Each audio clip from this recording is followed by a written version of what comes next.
Hey everyone, Sean here with Apollo Scooters. First off, congratulations on your brand new scooter. If you're watching this video, that likely means you're the proud owner of the most hotly anticipated scooter of 2021, the Apollo Phantom.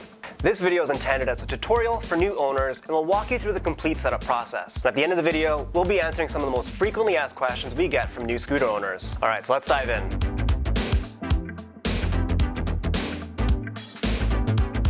When you first open the box, you should find the following items inside: a brand new Apollo Phantom, charging box and cable for the charging box, and depending on your region or dealer, an accessory bag with 2 inner tubes, 2 brake pads, an Apollo pump, and toolkit. If you purchase any additional accessories, please check your tracking information to confirm whether they were shipped out separately or together with your scooter. If anything is missing, please reach out to our support team immediately and we'll be happy to assist you.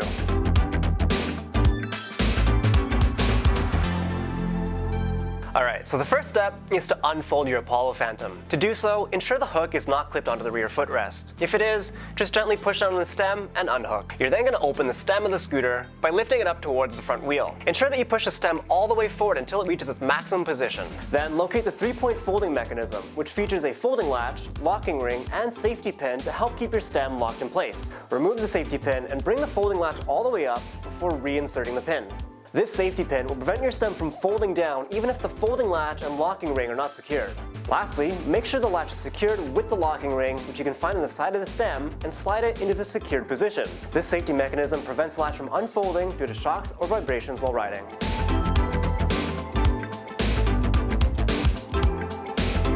Next, we're going to attach the handlebars to the stem. First thing is to locate the light at the top of the stem, and you should see 2 screws there attached to what we call the handlebar clamp. Using the included Allen key, gently remove those 2 screws.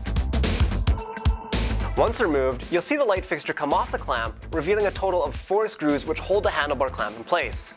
Simply remove these 4 screws until the front half of the clamp comes off.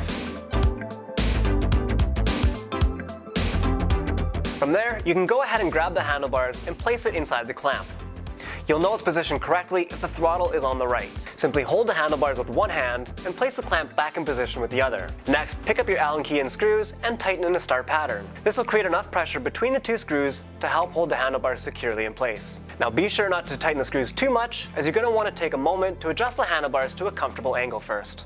If everything looks good, you can grab the remaining 2 screws and continue to tighten the clamp until all the screws reach their maximum position. Congratulations, your handlebars are good to go.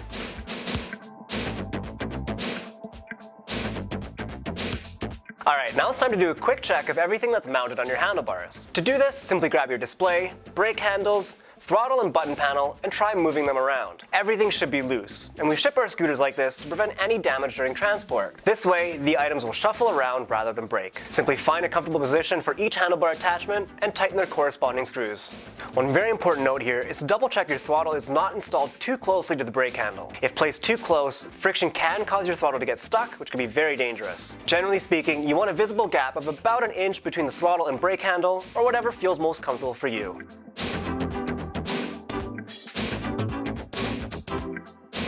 Now that you're all set up, we strongly recommend giving your scooter a quick walk around to check for any signs of visual or aesthetic damage. And we do our absolute best to ship your scooter safely, but sometimes accidents do happen during transit. So if you notice anything out of the ordinary, please get in touch with either your dealer or our customer support team.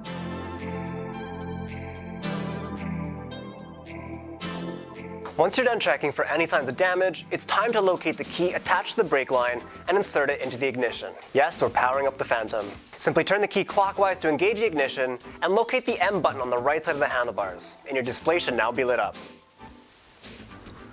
Now, if you didn't already elevate your scooter to the unboxing phase, please do so now, as we'll be testing the motors and brakes. Begin by holding down the accelerator. You may notice a slight jump in the motors accompanied by a sound.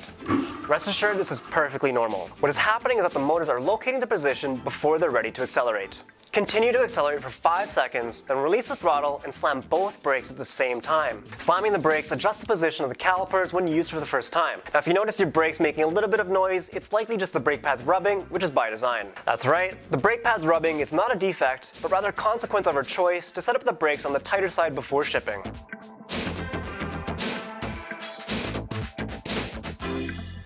You're then going to press the light button to confirm all 3 front lights and 1 rear light are powered on.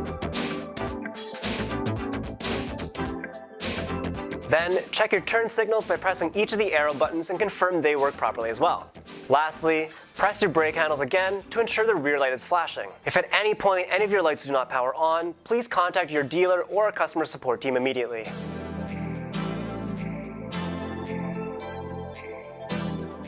In order to charge your Phantom, locate the charger and assemble it by plugging the AC cable into the charger box. Then, you're going to want to make sure you plug the charger into the wall socket first before plugging the other end into the scooter. This way you can avoid any chance of sparking. When the battery isn't fully charged, the light on the charger will be red, and when fully charged, the light will turn green.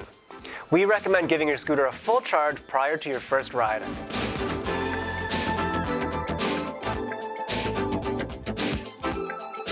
Now, the ignition box acts as an effective safety mechanism, preventing anyone from powering on the Phantom without the key. To turn the scooter on, simply insert the key and turn clockwise, and hold the M button until the display turns on. To turn the scooter off, simply turn the key back counterclockwise, and you can now remove the key.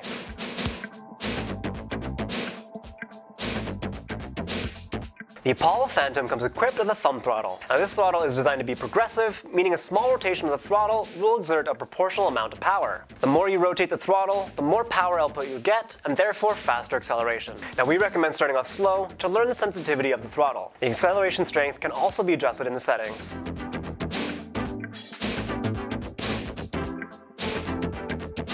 The Apollo Phantom comes equipped with mechanical disc brakes for the 52-volt version or hydraulic brakes for the 60-volt version. Now, we recommend when you first start riding, apply the brakes slowly and cautiously, monitoring the amount of braking force being applied. Now, what is unique to scooters is the rear front configuration. The left brake handles for the rear brake and the right handles for the front. We recommend using both brake handles simultaneously to prolong the lifespan of your brakes and avoid overexerting one or the other.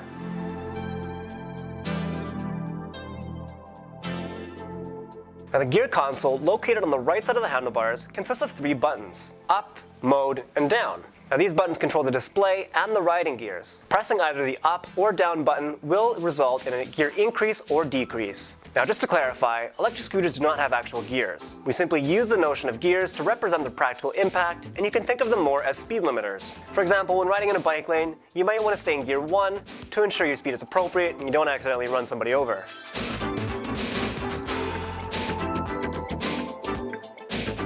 Clicking the M button allows for switching views. Display views will always rotate in the following order. Time.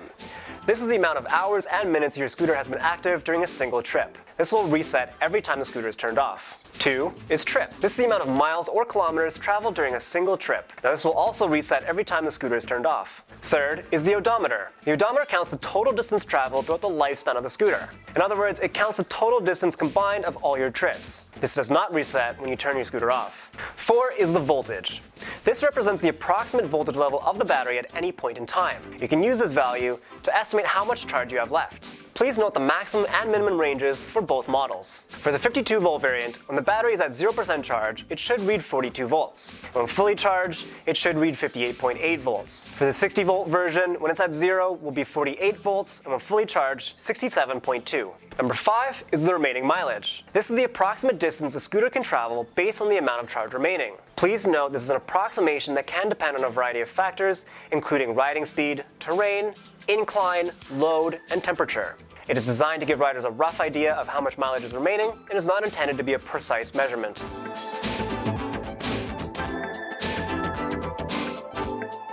The Phantom features front and rear lights, which you can turn on and off by pressing the light button. It also features turn signals, and to engage either the left or right turn signal, simply press the respective button. The single dual button does exactly what you might expect, switching the scooter from single to dual motor mode. Now, it's critical you never switch from dual to single motor mode while riding, as that will create a braking force and could potentially throw you off the scooter.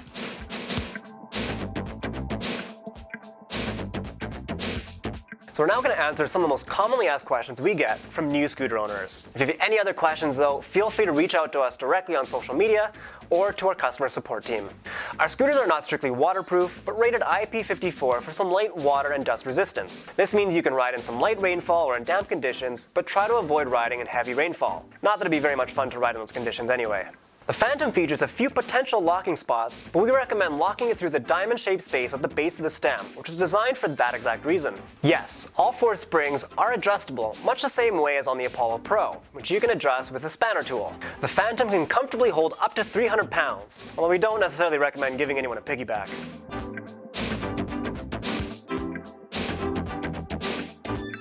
That's it, guys. You're all set up in your awesome new Apollo Phantom. Be sure to like and subscribe for more scooter-related content. Ride safe and have fun.